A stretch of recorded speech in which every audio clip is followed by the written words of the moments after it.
동안 잘 지내셨습니까? 네, 우리 서로 인사 나누실까요? 잘 나오셨습니다. 샬롬. 네, 추운 날씨에 또 잘 나오셨습니다. 그래도 눈은 어제 와가지고 그나마 좀 다행인 것 같아요.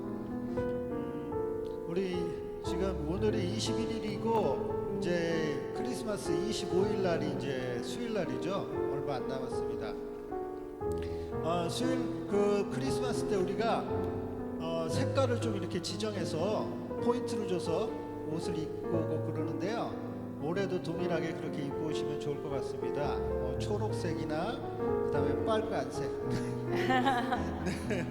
네, 초록색이나 빨간색, 뭐 노란색, 뭐 이런 색도 좋겠죠. 황금색 이런 색도 좋을 텐데 뭐 또 모두 다 그런 게 아니라 포인트를 줘서 입고 오시면 더 좋을 것 같습니다. 분위기도 나고 우리 같이 기쁨으로 같이 찬양 드리겠습니다.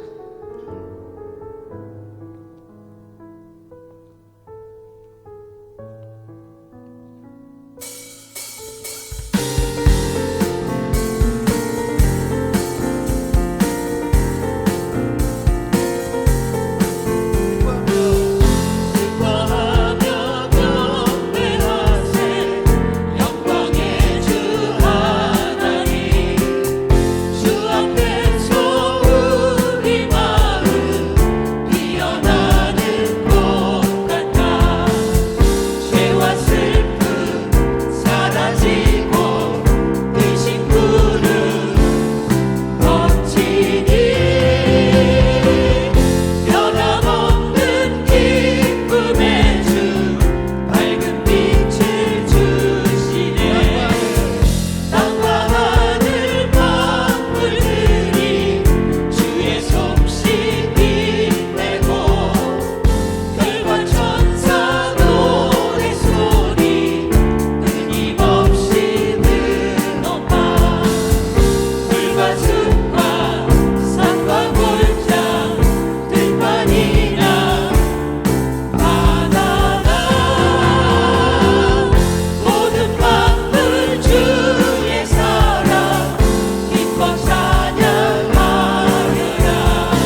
넘어갑니다.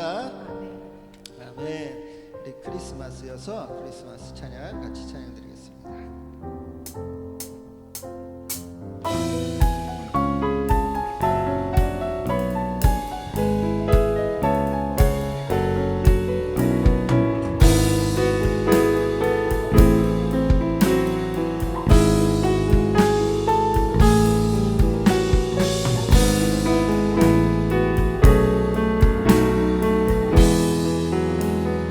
천사들의 노래가 천사들의 노래가 하늘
다 같이 기도하시겠습니다.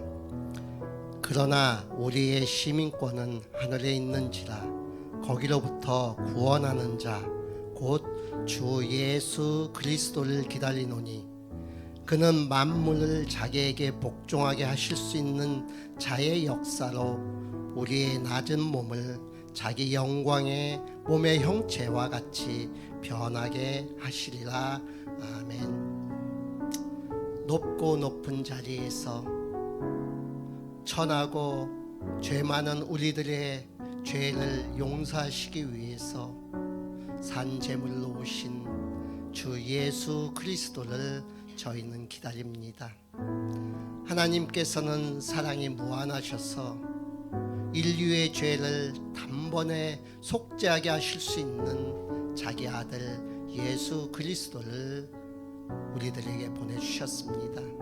세상에 살아계실 때에 하나님의 말씀을 전하시며 우리들에게 돌아오라고 회개하고 돌아오라고 말씀을 전하셨고, 그리고는 산 제물이 되시어서 우리의 죄를 속죄하여 주셨습니다. 그러기에 우리가 이제는 예수 그리스도의 이름을 부르고 믿고 또 나의 죄를 하나님께 고백하고 용서함을 구할 때에 하나님께서는 모든 죄를 사하여 주신 줄 믿습니다. 하나님, 지난 일주일간 저희들을 세상에서 살아가게 하셨습니다. 하나님께서는 저희들이 세상에 살아갈 때에 구원의 기쁜 소식을 가지고 살아가라고 말씀하셨습니다. 이웃들에게, 내 형제 자매들에게, 내 자녀에게, 나의 남편에게, 나의 아내에게 하나님의 말씀대로 살아가라고 저희들에게 명령하였습니다. 또 세상의 모든 악한 것들을 다 제하여 버리고 끊어버리라고 저희들에게 명령하셨습니다. 그러나 저희들은 그렇게 살지 못하였습니다. 재물이 죄악이 되고 자녀에 대한 사랑이 죄악이 되고 나의 형제 자매들을 미워함으로 죄악이 되고 또 이웃을 사랑하지 못하였기에 죄악이 되고 또 내가 하나님 앞에 나의 죄를 고백하지 못하였기에 죄악이 되는 삶을 살아왔습니다. 하나님, 이 시간 엎드려 기도하오니 하나님, 저희의 죄를 용서하여 주시옵고 저희가 다시금 하나님의 자녀로 살아갈 수 있는 힘과 능력을 허락하여 주시옵소서. 하나님, 지금 온 나라가 매우 어지럽습니다. 하나님, 예수님께서는 사랑으로 우리들에게 오셨는데 우리들은 그 사랑을 전하지 못하고 서로가 서로의 단점만을 들추어내며 서로가 서로를 욕하며 서로가 서로를 분하고 정죄하며 살아가고 있습니다. 이 나라가 선조들의 피와 땀으로 이루어진 귀한 나라인데 또 믿음의 역사가 일어났던 나라인데 이제 다시금 믿는 자들이 하나님 앞에 꿇어 엎드려 이 나라를 위해서 기도할 수 있도록, 그리고 하루속히 이 나라가 다시금 안정되어서 하나님의 이름을 마음껏 부르며 또 서로가 서로를 사랑하는 그런 나라가 되어지기를 간절히 바라고 원합니다. 하나님, 이 시간 호산나 교회를 주님께서 사랑하여 주셨습니다. 일기가 불순하고 매우 험한 그런 가운데 속에서도 하나님께서는 호산나 교회 성도님들을 저희 교회로 불러 모아 주시고 이렇게 주님의 탄생을 기다리며 주님의 탄생을 기뻐하며 즐거워하며 예배를 드릴 수 있게 하여 주셨습니다. 올 1년 저희 호산나 교회가 출발할 때에 하나님께서 은혜를 내려주셨고 지켜주셨기에 이 12월 22일 이렇게 다시금 예배를 드릴 수 있게 하심도 감사를 드립니다. 저희들에게 각자에게 주신 그 달란트를 가지고 주님을 마음껏 찬양하고 주님의 이름을 마음껏 부르며 살아가는 호산나 교회 성도님들 한 분 한 분 되어지도록 주님 붙들어 주시옵소서. 하나님, 오늘도 목사님께서 다녀에서 오신 목사님께서 마태복음 16장 13절에서 17절의 말씀으로 믿음의 고백 주 예수 그리스도라는 제목으로 말씀을 전하십니다. 하나님, 다녀에서 오신 목사님을 성령의 두루마기로 덧입혀 주시사 그 입술을 주장하여 주시옵고 하나님의 말씀 외에는 전파가 되지 아니하도록 붙들어 주시옵소서. 함께 기도하시며 동역하시는 사모님과 찬양으로 인도하시는 유영일 전도사님과 재정으로 수고하신 장로님과 청소와 교회의 관리와 또 여러 가지 일로 수고하시는 이병훈 안수 집사님, 그리고 각자에게 주신 권사님들과 집사님들, 또한 몸이 아파 힘들어하고 어려워하는 성도님들 모두에게 하나님의 한량없는 은혜가 함께 하시기를 간절히 바라고 원하오며, 주님, 우리를 죄악에서 구원하여 주신 예수님의 이름으로 기도드립니다. 아멘.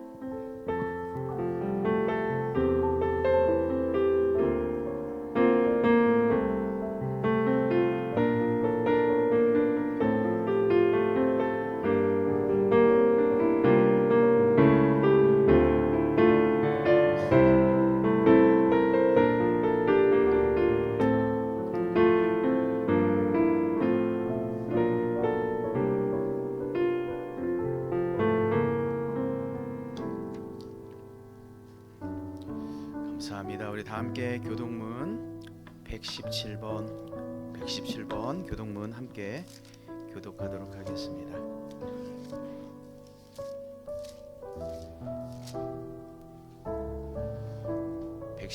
교독문 함께 교독하겠습니다. 광야와 메마른 땅이 기뻐하며 사막이 백합화 같이 피어 즐거워하며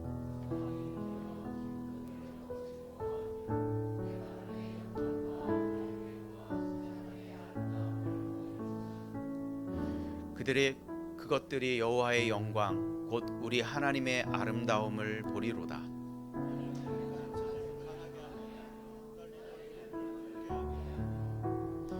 겁내는 자들에게 이르기를 굳세어라, 두려워하지 말라, 보라 너희 하나님이 오사.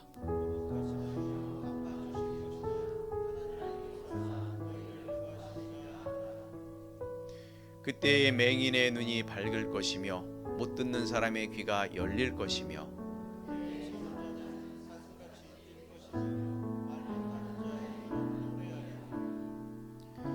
이는 광야에서 물이 솟겠고 사막에서 시내가 흐를 것임이라.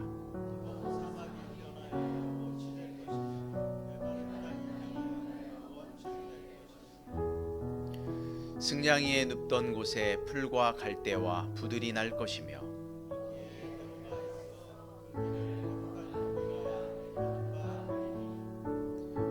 깨끗하지 못한 자는 지나가지 못하겠고 오직 구속함을 입은 자들을 위하여 있게 될 것이라. 아멘. 다 함께 찬송가 122장 찬송 부르시겠습니다.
높이 불러서 이 광활한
우리 옆 사람과 한번 인사하겠습니다. 샬롬.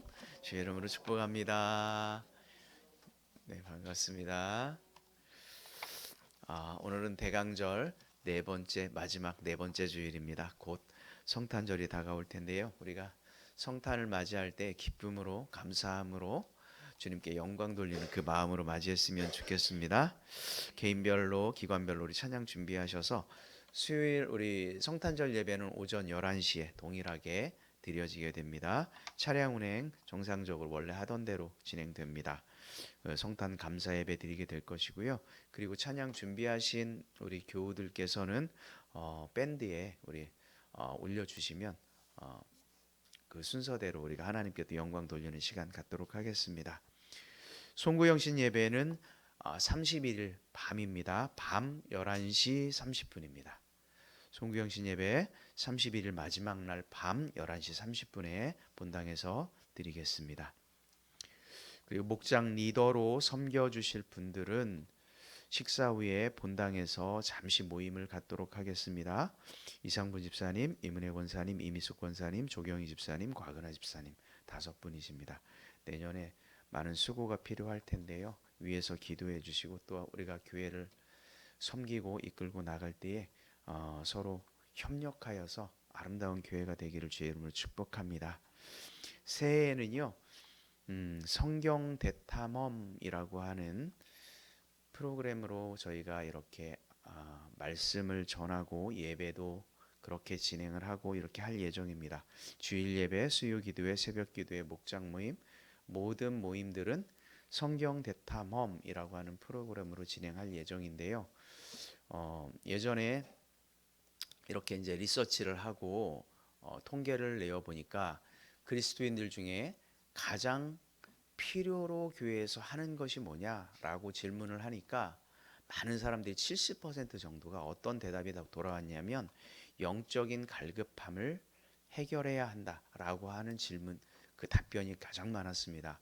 그런데 그 중에 또 가장 많은 영적인 갈급함을 해결하기 위한 가장 많은 퍼센트를 차지하는 것이 바로 뭐냐면 성경을 좀 제대로 알았으면 좋겠다라고 하는 비율이 가장 높았습니다. 오늘날 교회가 성경보다는 어떤 인문학이나 혹은 세상의 가치나 이런 것들이 들어오면서 정말 성경으로 돌아가지 못하는 부분이 참 많았던 것 같습니다. 그런 의미에서 내년부터는 저의 목회 방향도 방침도 우리가 계속 말씀을 중심으로 하자 이렇게 말씀을 드린 것처럼 동일하게 그 같은 맥락에서 조금 더 성경에 집중해서 우리가 예배를 드리고 나누는 이런 시간을 가지려고 합니다. 지금 교재가 나와 있는데요. 이렇게 이제 교재가 다 필요할 것 같아요. 그래서 교우들이 다 교재가 좀 필요할 것 같고요. 제가 책 장사는 아닙니다만 이게 한 권당 10,000원씩입니다. 그래서 부담이 되시면 저에게 말씀해 주시면 되겠고요. 그래서 한 권당 10,000원씩인데요. 그래서 이 안에 있는 내용을 가지고 우리가 매일 묵상도 하고 나누고 예배도 드리고 모든 모임은 이것으로 다 일관되게 모든 부서는 다 이렇게 진행합니다. 그래서 우리 교회에서 예를 들면 이번 주간이 창세기 1장부터 5장까지다. 그러면 이번 주에 우리가 묵상해야 될 모든 교우들의 내용은 창세기 1장부터 5장까지 이렇게 통일해서 우리가 하도록 그렇게 진행을 하도록 하겠습니다. 여러분들이 그렇게 해주시면 좋겠고 그래서 아마 우리에게 참 귀한 기회가 될 것 같습니다. 예를 들어서 한 권이 끝나게 되면 골든벨을 합니다. 성경 골든벨을 합니다. 기대하시고 멋진 상품을 준비하여 우리가 성경 골든벨 또 참여해서 서로에게 은혜와 도전이 되는 시간 되었으면 좋겠습니다. 그리고 뒤에 달력이 25년도 달력이 있습니다. 예, 달력이 있으니까 한 가정에 하나씩 이렇게 가져가시고 좀 필요하신 분들은 하나 더 가져가셔서 이렇게 전도용으로 사용하셔도 좋을 것 같습니다. 그리고 나가실 때 뒷문으로 가지 마시고 오늘은 앞문으로 다 나가시기 바랍니다. 뒤쪽이 조금 얼어서 미끄럽습니다. 그래서 앞문으로 가시면 좋겠고요. 자, 이 시간에는 우리 서혜원 자매 나와서 하나님 말씀 봉독하겠습니다.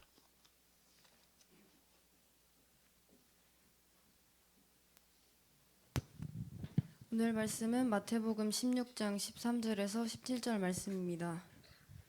봉독하겠습니다. 예수께서 빌립보 가이사랴 지방에 이르러 제자들에게 물어 이르시되 사람들이 인자를 누구라 하느냐? 이르되 더러는 침례 요한, 더러는 엘리야, 어떤 이는 예레미야나 선지자 중에 하나라 하나이다. 이르시되 너희는 나를 누구라 하느냐? 시몬 베드로가 대답하여 이르되 주는 그리스도시요 살아계신 하나님의 아들이시니이다. 예수께서 대답하여 이르시되 바요나 시몬아 내가 복이 있도다. 이를 내게 알게 한 이는 혈육이 아니요 하늘에 계신 내 아버지시니라. 아멘. 아멘.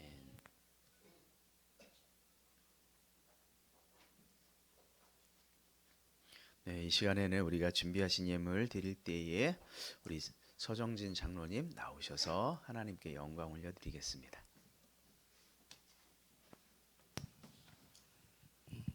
매번 찬양으로 나오면서도 이렇게 떨리네요. 그냥 원래 우리에게 주시는 말씀이 서로 사랑하자라는 말씀을 많이 주시는 것 같아요. 그래서 다시 한번 찬양하겠습니다. 같이 은혜 누리시기 소망합니다.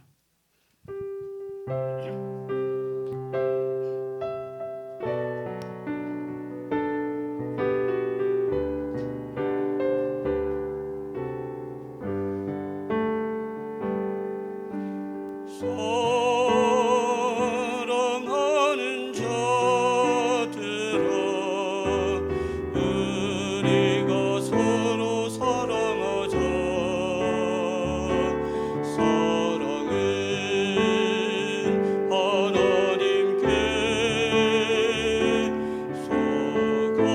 우리가 서로 사랑하자. 사랑은 하나님께 속한 것이니 사랑하는 자마다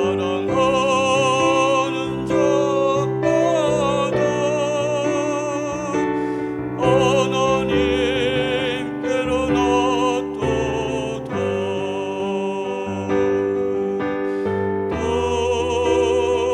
독생자를 세상에 보내심에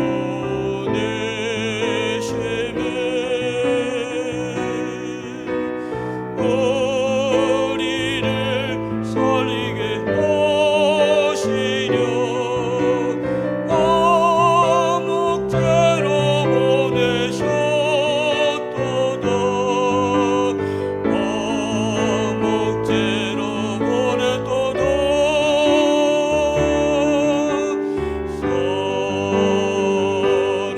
사랑하는 자들아 서로 사랑하자. 사랑은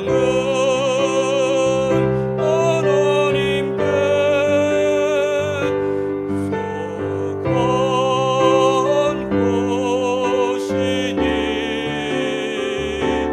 서로 사랑하면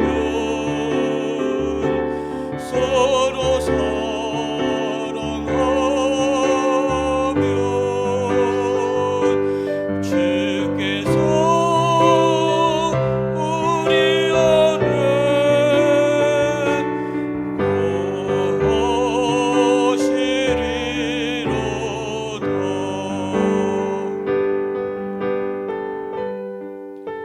사랑하는 자들아 우리가 서로 사랑하자.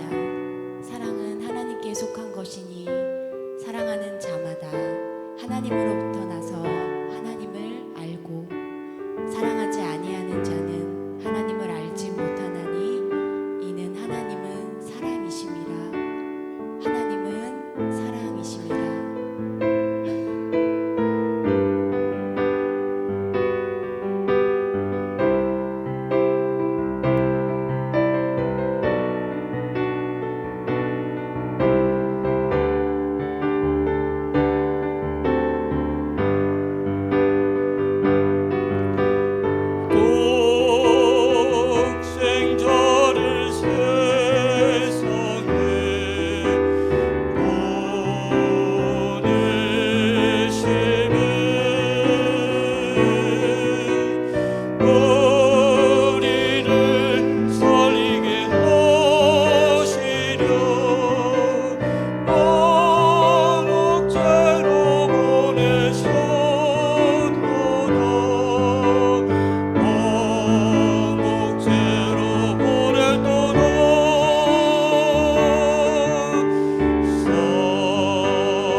아침에 이렇게 어려운 곡을 하기가 참 어렵습니다.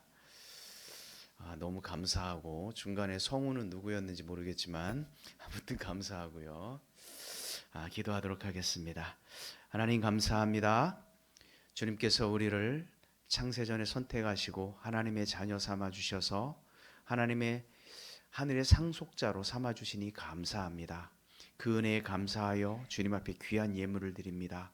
11조 감사헌금, 주일헌금, 선교헌금, 건축헌금, 하나님 각각의 기도의 제목을 담아드리는 이 예물을 하나님 기뻐 받아 주옵소서. 오직 하늘의 영광이요 땅에는 평화가 임하게 하여 주옵소서. 드린 손길들을 주님 기억하여 주시고 한 분 한 분의 삶을 주님께서 인도하여 주시옵소서. 하나님의 은혜와 성령님의 동행하심과 보호하심이 이 땅을 살아가는 날 동안 주님의 인도하심이 늘 임할 수 있도록 하나님 역사하여 주옵소서. 감사드리며 예수님의 이름으로 기도 올리옵나이다. 아멘. 오늘 함께 나눌 말씀은요, 믿음의 고백 주 예수 그리스도입니다. 혹시 지난 주간에 여러분이 제가 드린 우리 설교를 나눈 말씀을 여러분 기억하십니까? 지난주는 모든 이름 위에 뛰어난 이름 예수라고 하는 말씀을 드렸습니다. 오늘은 그 두 번째 시간입니다. 지난주에 드렸던 말씀은 모든 이름 위에 뛰어난 이름 그 예수라고 하는 그 이름에 담긴 의미가 첫 번째는 구원자이시다. 두 번째는 임마누엘의 주님이시다. 우리와 함께 하신다 라고 하는 말씀을 나눴습니다. 오늘은 대강절 마지막 주일입니다. 그래서 오늘은 그리스도라고 하는 그 그리스도의 의미를 오늘 조금 더 깊이 생각해 보는 그런 시간을 갖도록 하겠습니다. 그리스도라고 하는 말은 헬라어입니다. 히브리어로는 메시아입니다. 메시아와 그리스도는 같은 말입니다. 그런데 이 말의 뜻을 여러분 혹시 아십니까? 기름 부음 받은 자라고 하는 뜻입니다. 기름 부었다.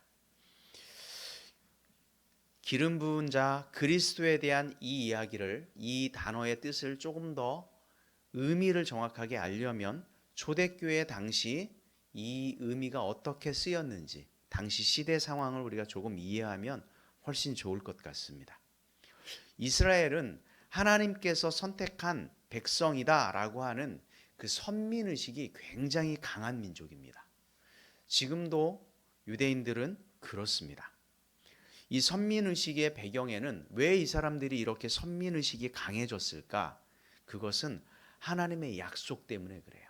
창세기에 보면, 창세기 12장에 보면 하나님께서 누구를 부르셨냐면 아브라함을 부르셔요. 그리고 뭐라고 말씀하셨냐면 너를 복의 근원으로 삼겠다. 그리고 너의 자손이 번성하여서 큰 민족을 이룰 것이고 자손들이 또 가나안 땅에서 거주하게 될 것이다. 이런 약속을 주세요.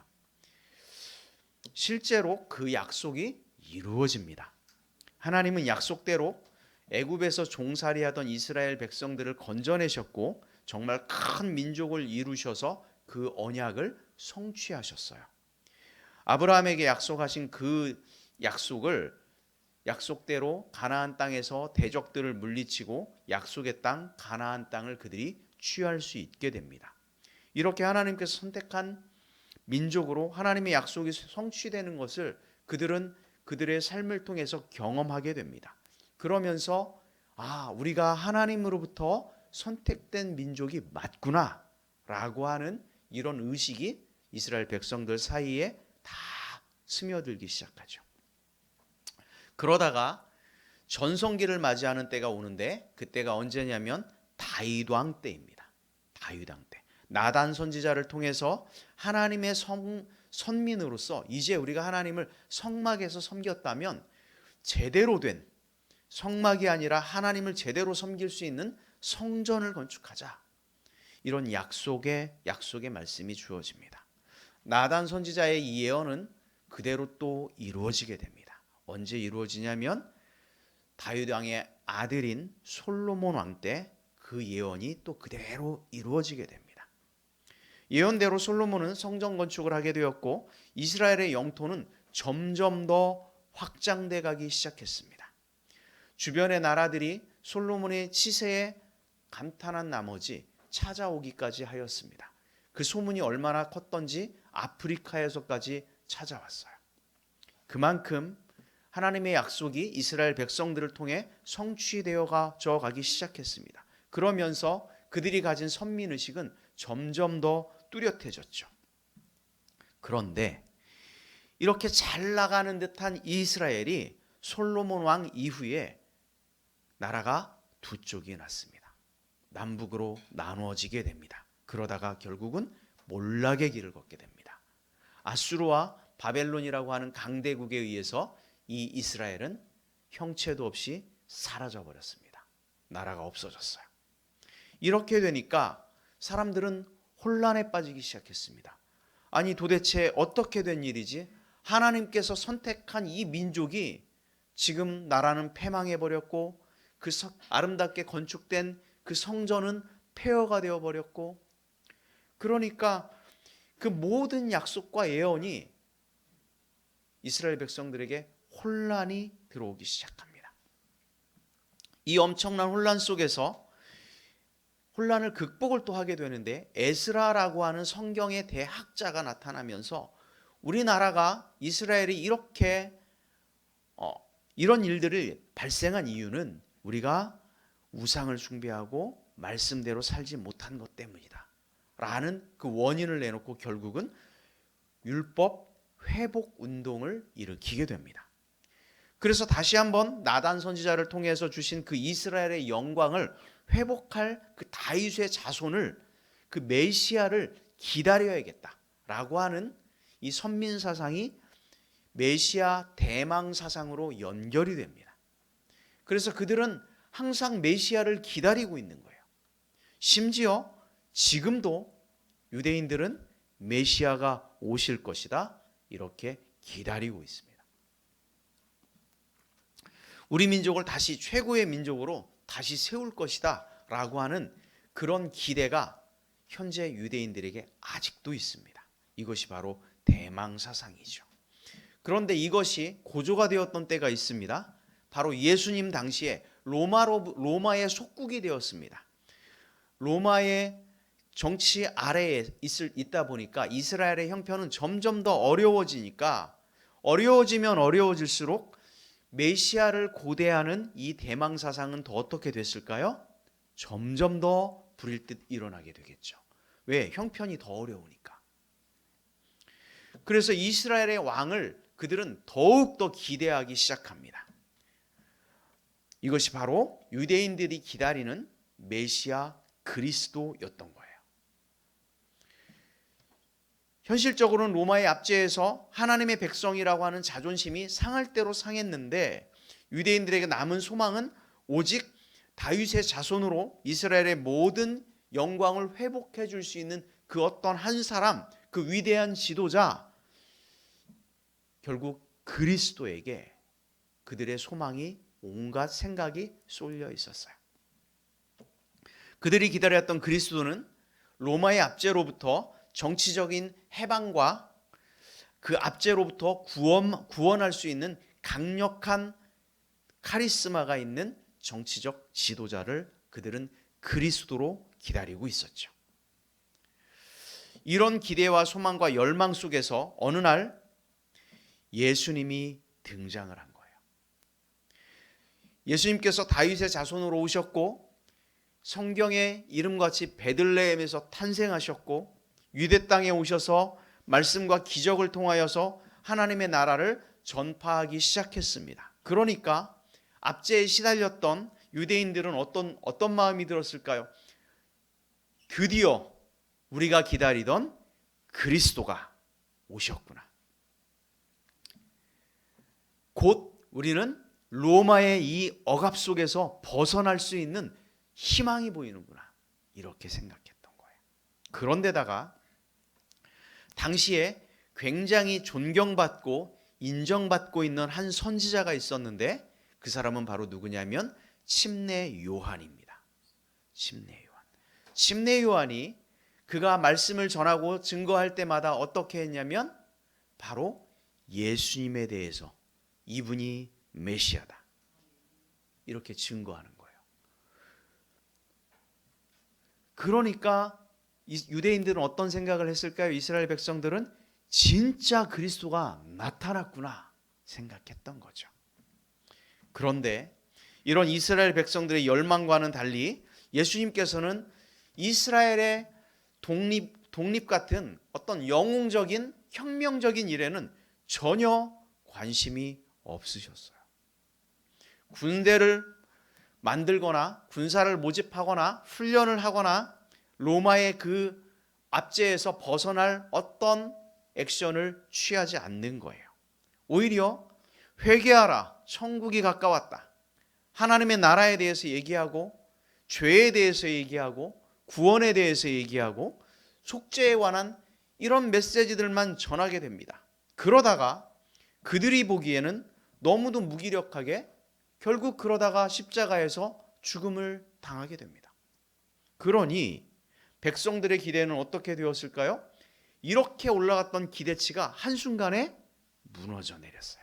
이것이 그들이 가졌던 그리스도에 대한 관점이었어요. 여기서 한 가지 생각해 볼 것이 있어요. 이스라엘의 그 종교 지도자들, 대제사장들과 서기관, 율법사들, 이런 종교 지도자들은 왜 예수님을 십자가에 못 박아 죽였을까요? 이스라엘에는 죄인을 죽일 사형법이 과연 없기 때문일까요? 여러분, 이스라엘에 사형법이 있을까요? 없을까요? 있습니다. 가늠한 여인이 잡혔을 때 이스라엘 백성들은 어떻게 했어요? 다 손에 뭘 들었어요? 돌을 들었어요. 그리고 그 여인을 죽이려고 해요. 그들의 사형법은 이렇게 사실 좀 잔인했어요. 스데반이 돌에 맞아 죽을 때 로마에 의해서 이건 잘못된 것이다 제재를 가하거나 꺼리낌을 받지 않았어요. 유대인 사회에도 분명히 그들이 가진 사형하는 이런 관습들이 있었단 말이에요. 이스라엘 종교법으로도 얼마든지 예수님을 그들은 돌을 들어 칠 수도 있었다는 얘기입니다. 그런데 그 종교 지도자들은 그렇게 하지 않았습니다. 왜 그랬을까요?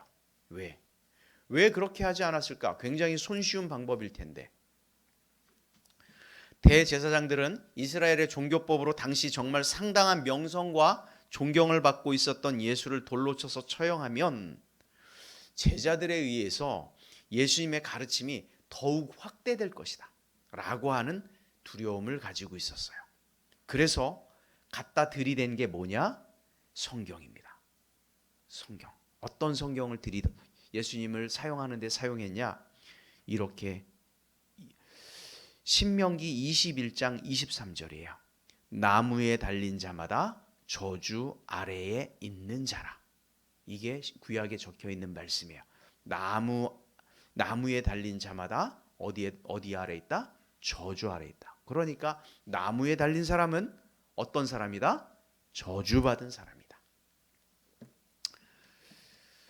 구약의 위대한 선지자들이 다 핍박을 받은 것처럼 예수님도 돌에 맞아 핍박을 받아 돌아가셨다. 그러면 제자들은 그것 봐라. 우리가 따르던 이 예수님이 정말 의인이셨고 옳은 분이었구나. 자기들의 정당성 때문에 복음이 더 확대될 것을 우려한 나머지 예수님을 어떤 분으로 만들어요? 나무 아래에 달려서 저주받은 자로 만들기 위하여 그들은 돌을 들지 않아요. 그리고 어디에 달아요? 십자가에 다는 겁니다. 정말 그들이 의도한 대로, 그들의 계략대로 그것이 딱 맞아떨어졌어요. 예수님께서 십자가에 돌아가셨을 때 제자들은 굉장히 큰 혼란을 겪게 됩니다. 과연 나무 아래 달린 자는 저주받은 분이구나. 십자가에 달려 죽은 예수가 하나님의 저주를 받은 것 아닌가? 하나님의 저주를 받아 죽은 자가 어떻게 우리에게 메시아가 되고 우리에게 그리스도가 될 수 있단 말인가? 혼란이 오기 시작합니다.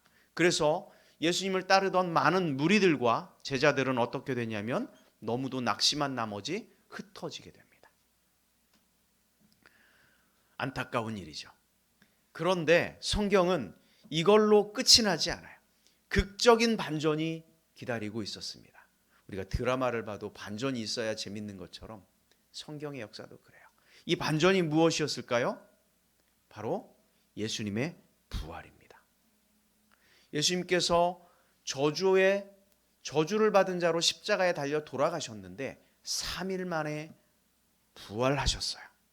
자, 예수님의 부활은 굉장히 큰 의미를 가지고 있습니다. 우리는 그저 우리가 죽음 뒤에 다시 살아날 것이다 라고 하는 개인적 소망으로 부활을 바라보고 있었다면 2000년 전의 부활은 그런 의미가 아니에요. 개인적 소망의 부활, 이것을 훨씬 더 뛰어넘는 정치적이고 세계 가치를 흔들어버리는 엄청난 사건이었어요. 예수님의 부활은 자신이 자기 죄 때문에 하나님의 저주를 받아 죽은 것이 아니라 우리를 대신하여 저주받으시고 대속제물로 돌아가셨다라고 하는 것을 확증하는 엄청난 사건이 되었던 거예요. 사흘의 시간이 지난 뒤에 제자들은 부활하신 그 예수님을 목격하게 됩니다. 그제서야 예수님께서 십자가에 달리시기 전에 하셨던 말씀이 그 알쏭달쏭했던, 도대체 이게 무슨 말씀인지 알아듣지 못했던 말씀이 그제서야 이해가 되는 거예요. 이런 말씀을 하셨어요. 너희가 성전을 헐면 나는 사흘 만에 내가 다시 일으키리라. 이게 도대체 무슨 말인지 율법 학자들도 이해를 못했어요. 부활하신 주님을 제자들이 만났을 때 이게 이 말씀이구나 알았던 거예요. 인자가 온 것은 섬김을 받으려 함이 아니라 도리어 섬기려 하고 자기 목숨을 많은 사람의 대속물로 주려 함이라. 예수님께서 제자들에게 가르치셨어요. 그때는 이게 무슨 말인지 알지 못했어요. 그런데 부활하신 주님을 만나니까 이게 그런 뜻이었구나.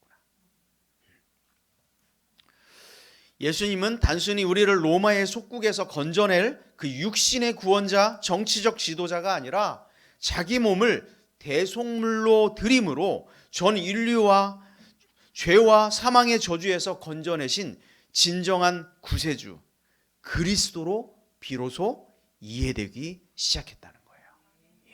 놀라운 반전이죠. 그러나 아직도 이스라엘은, 유대교는 누구를 기다리고 있다? 메시아를 기다리고 있다. 왜요? 예수님이 자신이 원하는 그리스도가 아니기 때문이라고 아직도 생각하고 있기 때문에 그렇습니다. 그렇습니다. 예수님은 바로 메시아이시며 그리스도이십니다. 하나님으로부터 기름 부음 받은 그런 분이신 줄로 믿습니다. 여기서 그리스도라고 하는 이 말은요, 예수님 자신을 의미하는 게 아닙니다. 그리스도라고 하는 것은 직분을 의미합니다. 직분. 예를 들면 우리가 회사에 다녀요. 회사에 다니면 처음에 사원이 있고 대리가 있고 부장이 있고 상무가 있고 다 있죠. 이름이 있고 직분이 있어요. 직책이 있어요. 이 직책이 바로 뭡니까? 그리스도입니다. 예수님의 직책은 뭐다? 그리스도란 말이에요. 자, 이해가 좀 되십니까? 자, 그래서 이런 직책을 수행하는 사람들에게 무엇을 부었냐? 어떤 예식을 행했냐면 기름을 부었던 거예요. 기름을 부었단 말이 바로 무슨 뜻이냐? 그리스도란 뜻입니다. 과거에 성경에서는 어떤 사람들에게 기름을 부었을까요? 첫 번째는 선지자입니다. 선지자. 두 번째는 왕입니다. 세 번째는 제사장입니다. 이 세 직분을 행하는 사람들에게 기름을 부었습니다. 예수님은 바로 예수님이 그리스도다라고 하는 이 말은 그럼 무슨 뜻입니까? 예수님은 이 세 가지 역할을 하셨다라고 하는 이야기하고 동일합니다. 자, 첫 번째, 예수님은 그래서 어떻게 우리에게 오셨을까요? 우리 함께 읽어보도록 하겠습니다. 첫 번째, 이렇게 오신 것이죠. 시작. 선지자로 오셨습니다. 무엇으로요? 선지자로. 예, 그렇습니다. 예수님은 그리스도시요. 이 말은 선지자로 오셨습니다 라고 하는 말입니다. 선지자라고 하는 말은 하나님의 뜻을 예언하고 백성들에게 전하는 역할을 하는 겁니다. 예수님께서 오셔서 유대의 서기관보다 더 권위 있게 말씀하셨고 많은 사람들에게 감동을 주셨습니다. 예수님께서 전하신 말씀은 구약의 율법을 뛰어넘는 율법의 완성이셨습니다. 그래서 마태복음 5장 17절에 보니까 이렇게 말씀했습니다. 우리 한번 같이 읽어보겠습니다. 시작. 내가 율법이나 선지자를 폐하러 온 줄로 생각하지 말라. 폐하러 온 것이 아니요 완전하게 하려 함이라. 아멘. 예수님께서 선지자로 오셔서 율법을 폐하는 것이 아니라 이 율법을 완성하시기 위하여 오셨다라고 말씀합니다. 그래서 예수님께서는 하나님의 관점으로 율법을 완성하는 관점으로 성경을 다시 쓰기 시작하셨어요. 미워하지 말고 원수까지 사랑하라고 성경을 다시 쓰셨습니다. 바리새인들과 같이 위선적으로 살아가지 말고 자신을 돌아보지 않고 남을 비판하는 태도에 대해서 책망하셨어요. 하나님의 사랑과 이웃 사랑이 첫 번째 계명임을 다시 강조하셨어요. 예수님의 선지자적인 역할입니다. 더불어 미래에 일어날 일들을 예수님은 예언하셨어요. 종말의 징조와 예수님의 재림과 성도들의 영원토록 함께할 보혜사 성령님에 대해서 또한 말씀하셨습니다. 그래서 예수님의 말씀이 선포될 때 구원이 임했고 치유와 회복과 능력이 나타났습니다. 이 땅에 하나님의 나라가 임하게 된 것입니다. 예수님께서 선지자로 오셔서 말씀을 전하실 때 이런 일들이 일어났던 거죠. 두 번째는요, 예수님은 그리스도이심을 이렇게 오셨습니다. 같이 보겠습니다. 다 같이 시작. 왕으로 오셨습니다. 아멘. 왕으로 오셨다. 왕이 하는 일이 뭘까요? 통치하고 다스리는 거예요. 평화롭게 하고 통치하고 다스리는 일, 이것이 왕이 하시는 일이에요. 구약의 왕은 하나님께 기름 부음 받아서 이스라엘을 통치했습니다. 그런데 이들에게 중요한 것이 한 가지의 단서가 있었는데 선민이었던 그들은 하나님의 말씀에 따라 백성을 다스려라 라는 이런 명령을 받게 되죠. 그런데 이스라엘의 왕들은 하나님의 말씀대로 온전히 순종하지 못했을 뿐만 아니라 결국 그들은 불순종하게 됩니다. 나라는 갈라졌고 결국은 패망하게 되죠. 이후에 이스라엘 백성들은 그들을 회복하고 통치할 기름 부음 받은 왕을 고대했습니다. 앞서 설명한 것처럼 베들레헴 구유에서 예수님께서 나심으로 그들의 소망이 성취되었죠. 그러나 왕이신 예수님의 통치는 앞서 이야기한 것처럼 로마의 압제에서 벗어나는 것이 아니라 그런 세상 수준의 것이 아니었습니다. 예수님의 그 다스리심과 통치는 당시 이스라엘을 통치하던 로마 제국을 뒤엎는 것이 결코 아니었습니다. 오히려 예수님에게 내린 사형 선고에 아무런 저항을 하지 않은 채 십자가에서 숨을 거두셨습니다. 도대체 예수님의 통치가 무엇입니까? 그러나 예수님께서 십자가에 숨을 거두었을 때 그 어떤 사람도 예수님께서 십자가의 죽음을 패배로 보지 않습니다. 그것은 완전한 승리였기 때문에 그렇습니다. 예수님의 통치의 목적은 로마 제국에서 정치적으로 해방하는 것이 아니라 아담의 타락 이후에 사탄의 속박 가운데 놓여 있는 모든 인류에게 죄에서 해방하는 것이 예수님의 다스리심 통치였기 때문에 그렇습니다. 그래서 예수님께서는 십자가에 죽으시고 부활하심으로 죄를 도말하셨고 사망의 권세를 완전히 무너뜨리셨고 모든 이름 위에 뛰어난 이름을 얻으셨습니다. 예수님은 세상의 나라의 왕을 넘어서 하나님 나라의 왕이 되셨습니다. 사랑하는 성도 여러분, 십자가에서 죽으시고 부활하신 예수님이 우리의 왕 되심을 믿으시길 축원합니다. 이 왕이신 예수님께서 하나님의 보좌 우편에 앉아 계시다가 교회의 머리가 되셔서 나아가 예수님 재림하실 때에 하나님 나라를 완성하시려 우리에게 다시 오실 것입니다. 그러므로 저와 여러분, 왕이신 예수님의 다스리심 속에서 하나님의 백성으로 살아가기를 주님의 이름으로 축원합니다. 세 번째, 예수님의 그리스도 되심은 바로 이것 때문입니다. 세 번째 같이 읽겠습니다. 제사장으로 오셨습니다. 첫 번째는 어떻게 오셨다고요? 선지자로 오셨다. 두 번째는 왕으로 오셨다. 세 번째는 제사장. 왜 이렇게 머리가 좋아요? 전 이 세 개 외우느라고 죽을 뻔했는데 제사장으로 오셨습니다. 제사장. 제사장은 어떤 역할을 합니까? 백성들을 신앙으로 인도하고 하나님의 뜻을 전달하고 제사를 통해서 하나님과 백성 사이의 이 간극을 연결해 주는 이 역할을 하는 분이 바로 누구예요? 제사장이에요. 제사장. 그러나 이 제사장은 하나님 앞에서 온전하지 못했어요. 왜냐하면 제사장도 사람이었기 때문에 그들이 죄가 많았어요.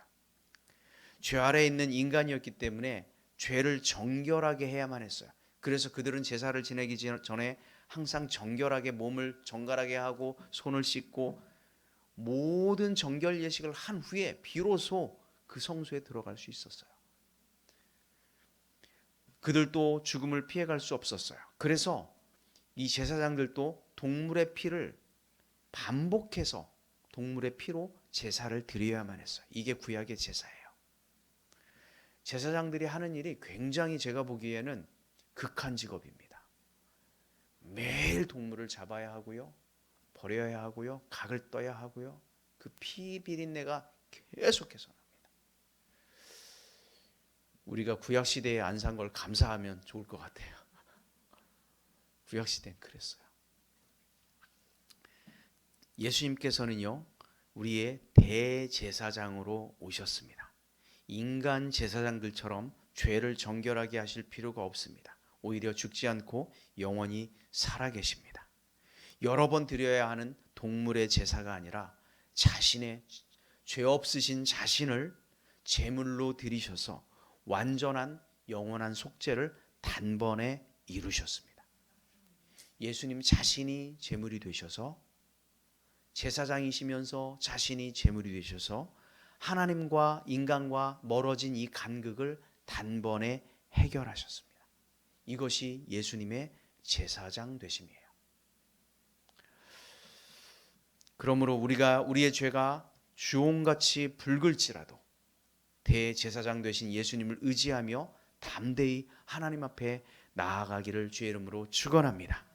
이렇게 예수님은 메시아 그리스도 기름 부음 받은 자로 우리에게 오셨습니다. 이제 3일 뒤면 우리가 성탄절을 맞이할 텐데 그리스도로 오신 이 예수님을 믿음으로 고백하며 나아가기를 주의 이름으로 축원합니다. 말씀을 정리하겠습니다. 예수님께서 제자들과 함께 빌립보 가이사랴 지방에 가시게 됩니다. 이것은 예수님이 공생의 거의 끝 무렵입니다. 그곳에서 예수님께서 제자들에게 이렇게 질문하셨습니다. 세상 사람들은 로마 황제인 가이사가 세상의 왕이고 그가 신이라고 믿고 있는데 사람들은 과연 나를 누구라고 이야기하니? 제자들에게 물었습니다.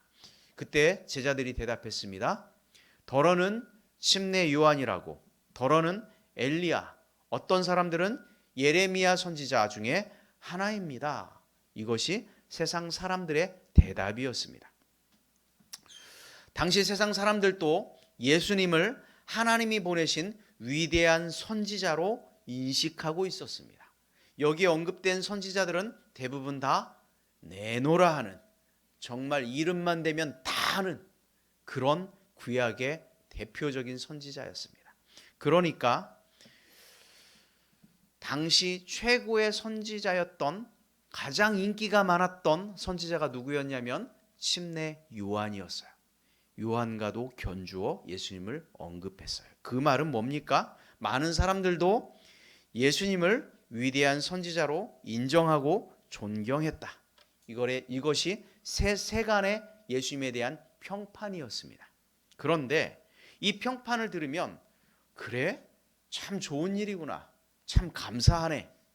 이렇게 생각했을 것 같지만 예수님의 생각은 전혀 달랐어요. 그들의 견해가 틀린 것은 아니었지만 가장 중요한 핵심 포인트는 아니었기 때문에 그렇습니다. 뭔가 부족했는데 2%가 아니라 한 200%쯤 부족했어요. 그래서 예수님은 자기와 항상 3년 동안이나 동거동락했던 그 제자들에게 질문을 하는 거예요. 뭐라고 질문했냐? 그러면 너희는 나를 누구라 하느냐? 여러분, 오랫동안 같이 있었던 사람들의 평판은 굉장히 정확합니다. 그렇죠? 여러분, 연애할 때 그 상대를 바라봤을 때의 그 관점과 결혼한 이후에 상대를 바라보는 이 평가가 같을까요? 다를까요? 자, 1번 같다. 2번 다르다. 왜 이렇게 잘 알아요? 달라요. 왜 달라? 자, 1번 더 좋아진다. 더 나빠진다. 1번이에요, 2번이에요? 1번입니까? 2번이에요? 잘못 결혼하셨네. 이상하지요. 연애 때는 그렇게 모든 단점도 다 내가 수용하고 이해하고 이럴 것 같지만 결혼하고 나서 10년을 살아보고 20년을 살아보니까 단점이 더 크게 보이고 잘못하는 건 더 커지게 보이고 다 마음에 안 들고, 그래서 그 평가는 점점 나빠집니다. 결혼하기 전에는 이 사람이 분명히 A였는데 한 30년 살면 한 F에 가까워집니다. 이게 오래 경험한 사람들의 일반적인 평가예요. 예수님과 3년 동안 예수님의 제자들은 공생의 기간을 거치게 되었어요. 아마 예수님이 제자를 부르셨을 때 그들은 정말 놀라움을 금치 못했을 거예요. 그물을 배 오른편에 던져봐라. 그랬더니 그물이 찢어질 정도로 잡히는 거예요. 이 얼마나 큰 충격이었을까요? 그때 그들이 가졌던 예수님에 대한 생각은 뭐였을까요? 와, 대단하다. 내가 정말 대단한 분을 만났다. 3년 동안 예수님 따라다니면서 잠도 자다가 잠잘 곳도 없어가지고 길바닥에서 자다가 집도 없어요. 먹을 것도 없어요. 3년을 따라다녔어요. 예수님에 대한 제자들의 평가는 어떻게 되었을까요? 예수님의 평가. 베드로가 대답했습니다. 마태복음 16장 16절. 우리 함께 읽어보겠습니다. 다 같이 시작. 시몬 베드로가 주는 그리스도시요 살아계신 하나님의 아들이시니이다. 아멘. 여러분, 이런 평가를 예수님이 받으셨어요. 참 대단하지 않습니까? 오히려 예수님을 처음 만났을 때보다 훨씬 더 수준 높은 평가, 그 대답을 제자들로부터 듣게 됩니다. 주는 그리스도시요 살아계신 하나님의 아들이십니다. 예. 세상 사람들은 예수를 그저 위대한 선지자의 계보를 잇는 그 여러 선지자 중에 한 명으로 판단했다면, 그들은 주는 그리스도시요 살아계신 하나님의 아들입니다. 이것이 얼마나 놀라운 평가입니까? 제자들의 평가의 첫 번째는 주는 그리스도시요 이렇게 이야기했어요. 그리스도다. 그리스도에 대해서 제가 앞서 설명했어요. 이 그리스도다라고 하는 말이 무슨 의미인지 세 가지로 설명드렸죠. 베드로가 그렇게 고백한 거예요. 주는 선지자 중에 선지자요, 왕 중에 왕이요, 제사장 중에 제사장입니다. 이런 말입니다. 원어에 보면 그리스도라고 하는 말 앞에 더라고 하는, 영어 성경에 보면 더라고 하는 정관사가 붙어 있습니다. 이 정관사는 어떨 때 사용합니까? 뭔가를 특정할 때 사용하는 게 정관사예요. 자, 여기 컵이 있어요. 컵이 한 100개 있어요. 그런데 이 컵이 매우 특별해요. 그러면 이 앞에 더라고 하는 정관사를 붙이는 거예요. 그리스도라고 하는 이 단어 앞에 제자들은 The Christ 이렇게 붙였다는 거예요. 성경에. 그러니까 매우 특별하다. 왕 중에 왕이요, 선지자 중에 선지자요, 제사장 중에 제사장이요. 이런 의미입니다. 오직 주님만이 참 구원자이시며 진정한 왕이십니다. 이렇게 고백하고 있는 겁니다. 그리고 이어서 뭐라고 이야기했냐면 살아계신 하나님의 아들입니다. 이렇게 이야기했어요. 오직 주님만이 살아계신 하나님의 아들입니다. 그런데요, 이런 고백을 했던 이 장소가 너무 중요합니다. 장소가 의미심장하죠. 빌립보 가이사라라고 하는 곳입니다. 당시에 유대는, 이스라엘은 3분할이 되었습니다. 3분할. 헤롯 대왕이 있었는데 헤롯 대왕이 자기의 아들 3명한테 3분할 시켜서 지역을 통치하도록 했어요. 그 중에 한 곳이 바로 이곳이에요. 파네아스라고 하는 지역이에요. 이곳이 바로 그 3분할된 지역 중에 수도입니다. 수도. 그곳이 빌립보 가이사라입니다. 원래 이름은 파네아스입니다. 지금은 바네아스라고 하는 지도로 표현되어 있습니다. 왜냐하면 중동 사람들이 피 발음을 잘 못해가지고 지금은 그냥 바네아스라고 부릅니다. 성경 당시의 원래 이름은 파네아스입니다. 자, 그곳 한번 보여주겠습니다. 사진 보여줘 보세요. 이렇게 생긴 곳입니다. 멀리서 봐서 작아 보이지만 저곳에 가면 저 점처럼 생긴 분들이 사람입니다. 굉장히 큽니다. 굉장히 큰 절벽 아래에 저런 것들이 있어요. 옆에 동굴처럼 생긴 곳이 보이고 그곳에 보면 제단이 있고 앞쪽에 이렇게 있고 그 앞쪽으로 내려오면 헐몬산에서 내려오는 엄청난 물들이, 강은 아니지만 시냇물이 엄청난 시원한 물들이 흐르고 있습니다. 이스라엘에 저런 곳이 있어요. 자, 저곳이 발굴되었어요. 복원을 해봤습니다. 이렇게 됩니다. 다음 사진, 이렇게 된 것입니다. 예수님 당시에는 저곳에 신전이 있었습니다. 그리고 가운데 하나, 둘, 셋, 오른쪽 광장이 있었고 저곳에 여러 개의 신전들이 있었는데 아우구투스 왼쪽에는 신전입니다. 가운데 있는 판의 신전입니다. 그리고 오른쪽에 염소의 신전입니다. 저 신전들이 즐비하게 있었던 곳이고 또 제우스 신전도 있었습니다. 이곳이 바로 어디냐면 빌립보 가이사라입니다. 그러니까 예수님께서 공생의 마지막에 제자들을 데리고 간 곳이 바로 어디냐면 저 신전이 가득한 한복판에 제자들을 데리고 간 거예요.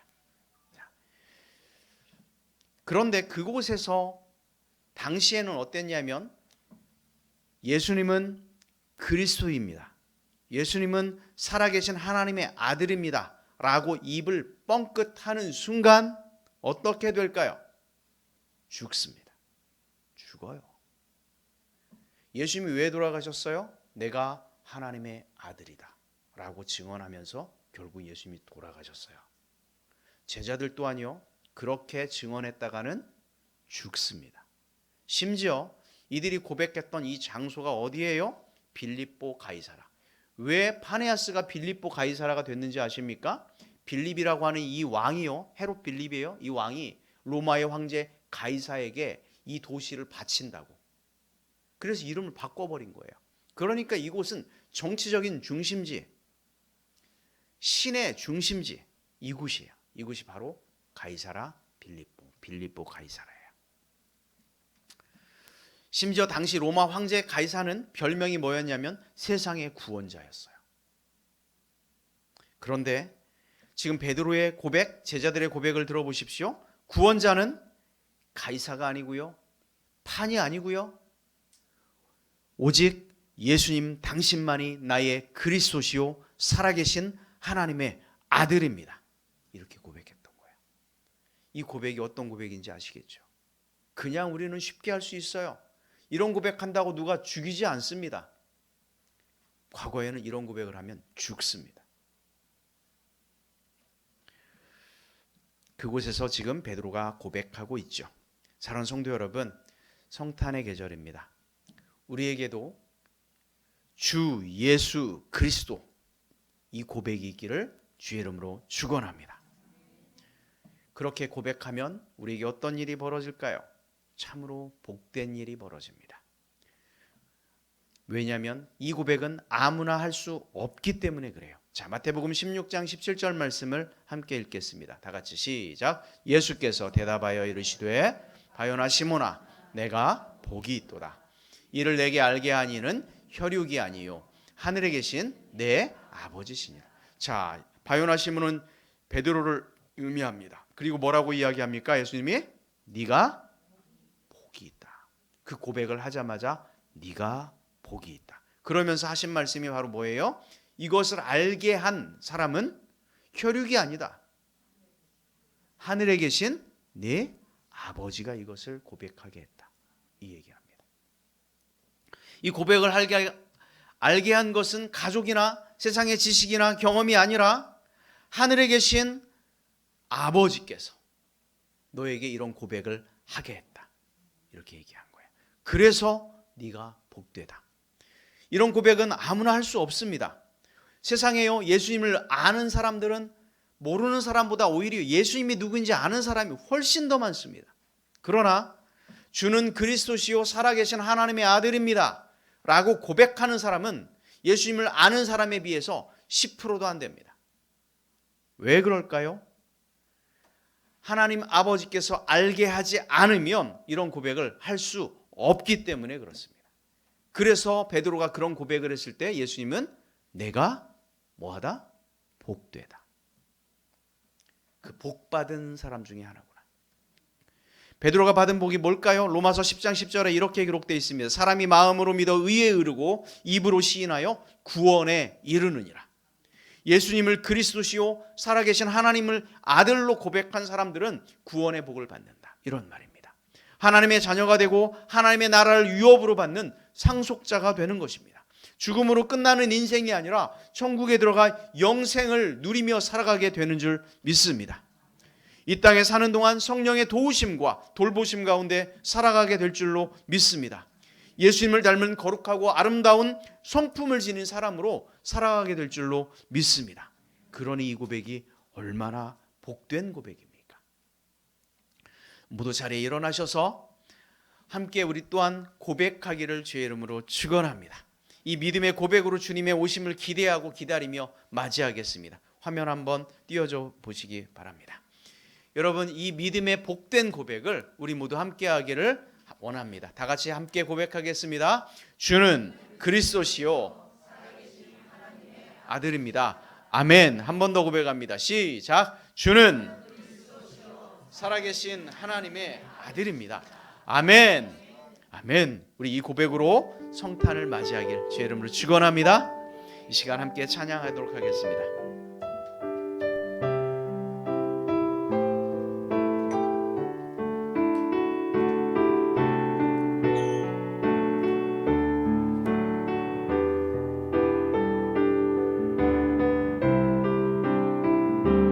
당신은 영광의 왕입니다. 당신은 영광의 왕. 당신은 영광의 왕. 당신은 하늘과 땅의 주. 당신은 정의의 아들.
다윗의 자손께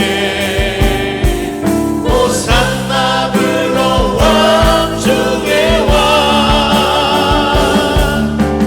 높은 하늘에 영광을 예수 주 메시아 천사가 무릎 꿇고 천사가 무릎 꿇고 예배하고 찬송하네 영원한 생명만 예수는 그리스도이십니다. 당신은 예수 그리스도 주 아멘. 호산나 다윗의 호산나 다윗의 자손 왕 중의 왕 되신 주님이십니다. 왕 중의 왕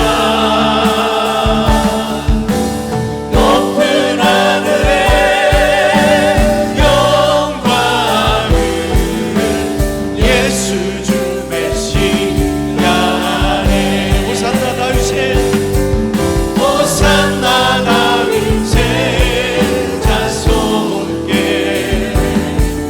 호산나 불러 왕 중의 왕 높은 하늘에 영광을 예수 주 메시 높은 하늘에 영광을 높은 하늘에 영광을 예수 높은 하늘에 영광을 아멘 높은 하늘에 영광을 예수 주 메시아네 아멘. 하나님 우리가 믿음의 고백으로 나아가길 원합니다. 이 성탄의 계절에 주님이 나의 왕 되십니다. 주님이 살아계신 그리스도이십니다. 주님이 살아계신 하나님의 아들이십니다. 이 고백으로 우리가 나아가게 하여 주시옵소서. 이 고백을 하는 모든 자들에게 복이 있을지어다. 아멘. 이제는 예수 그리스도의 은혜와 하나님 아버지의 놀라우신 사랑하심과 성령님의 교통하시며 내주하시며 동행하심의 역사가 주는 그리스도시요 살아계신 하나님의 아들입니다. 고백하며 나아가는 당신의 자녀들 머리 위에 이제로부터 이 영원토록 함께하기를 간절히 축원드리옵나이다. 아멘.